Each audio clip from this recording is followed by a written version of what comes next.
హెజ్కేలు గ్రంథం 8వ అధ్యాయం 6వ సంవత్సరము 6వ నెల 5వ దినమున నేను నా ఇంట కూర్చుని ఉండగాను, యూదా పెద్దలు నా ఎదుర కూర్చుండి ఉండగాను, ప్రభువైన యెహోవా హస్తము నా మీదికి వచ్చెను. అంతటా నేను చూడగా అగ్నిని పోలిన ఆకారము నాకు కనబడెను. నడుము మొదలుకొని దిగువకు అగ్నిమయమైనట్టుగాను, నడుము మొదలుకొని పైకి తేజోమయమైనట్టుగాను, కరుగుచున్న అపరంజి అయినట్టుగాను ఆయన నాకు కనబడెను. మరియు చెయ్యి వంటిది ఒకటి ఆయన చాపి నా తల వెంట్రుకలు పట్టుకొనగా, ఆత్మ భూమి ఆకాశముల మధ్యకు నన్నెత్తి నేను దేవుని దర్శనములను చూచుచుండగా, యెరూషలేమునకు ఉత్తరపు వైపుననున్న ఆవరణ ద్వారము దగ్గర రోషము పుట్టించు విగ్రహ స్థానములో నన్ను దించెను. అంతటా లోయలో నాకు కనబడిన దర్శన రూపముగా ఇశ్రాయేలీల దేవుని ప్రభావం అచ్చట కనబడెను. నరపుత్రుడా, ఉత్తరపు వైపు తేరి చూడుమని యెహోవా నాకు సెలవీయగా, నేను ఉత్తరపు వైపు తేరి చూచితిని. ఉత్తరపు వైపున బలిపీఠపు గుమ్మము లోపల రోషము పుట్టించి ఈ విగ్రహము కనబడెను. అంతటా ఆయన నాతో ఇలాగూ సెలవిచ్చెను, నరపుత్రుడా, వారు చేయుదానిని నీవు చూచుచున్నావు గదా. నా పరిశుద్ధ స్థలమును నేను విడిచిపోవునట్లుగా ఇశ్రాయేలీలు ఇక్కడ చేయు అత్యధికమైన హే కృత్యములు చూచితివా? ఈ తట్టు తిరిగిన ఎడల వీటికంటే మరి అధికమైన హే క్రియలు చూచెదవు. అప్పుడు ఆవరణ ద్వారము దగ్గర నన్ను ఆయన దింపగా, గోడలోనున్న సందు ఒకటి నాకు కనబడెను. నరపుత్రుడా, ఆ గోడకు కన్నము త్రవ్వుమని ఆయన నాకు సెలవీయగా, నేను గోడకు కన్నము త్రవ్వినంతలో ద్వారం ఒకటి కనబడెను. నీవు లోపలికి చొచ్చి ఇక్కడ వారెట్టి హే కృత్యములు చేయుచున్నారో చూడుమని ఆయన నాకు సెలవీయగా, నేను లోపలికి పోయి చూచితిని.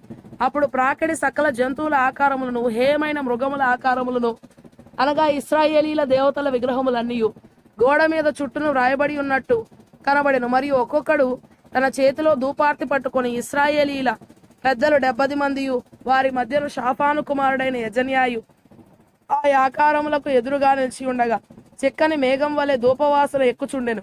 అప్పుడు ఆయన నాకు సెలవిచ్చినదేమనగా, నరపుత్రుడా, యెహోవా మమ్మును కానకయుండును, యెహోవా దేశమును విసర్జించను అని అనుకొని, ఇశ్రాయేలీల పెద్దలు చీకటిలో తమ విగ్రహపు గదులలో వారిలో ప్రతివాడు చేయుదానని నీవు చూచున్నావు గదా. మరియు ఆయన, నీవు ఈ తట్టు తిరుగుము, వీటిని మించిన అతిహేయ కృత్యములు వారు చేయుట చూతువని నాతో చెప్పి, యెహోవా మందిరపు ఉత్తర ద్వారము దగ్గర నన్ను దింపగా, అక్కడ స్త్రీలు కూర్చుండి తమ్మూజు దేవతను గూర్చి ఏడ్చుట చూచితిని. అప్పుడు ఆయన, నరపుత్రుడా, ఇది చూచితివి గాని నీవు తిరిగి చూచిన ఎడల వీటిని మించిన హే కృత్యములు చూతువని నాతో చెప్పి, యెహోవా మందిరపు లోపలి ఆవరణములో నన్ను దింపగా, అక్కడ యెహోవా ఆలయ ద్వారము దగ్గరనున్న ముఖ మంటపమునకును బలిపీఠమునకును మధ్యను ఇంచుమించు 25 మనుషులు కనబడిరి.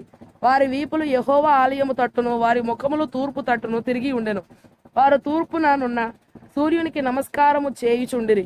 అప్పుడు ఆయన నాతో ఇట్లనెను, నరపుత్రుడా, నీవు చూచితివే, యూదావారు ఇక్కడ ఇట్టి హే కృత్యములు జరిగించుట చాలదా?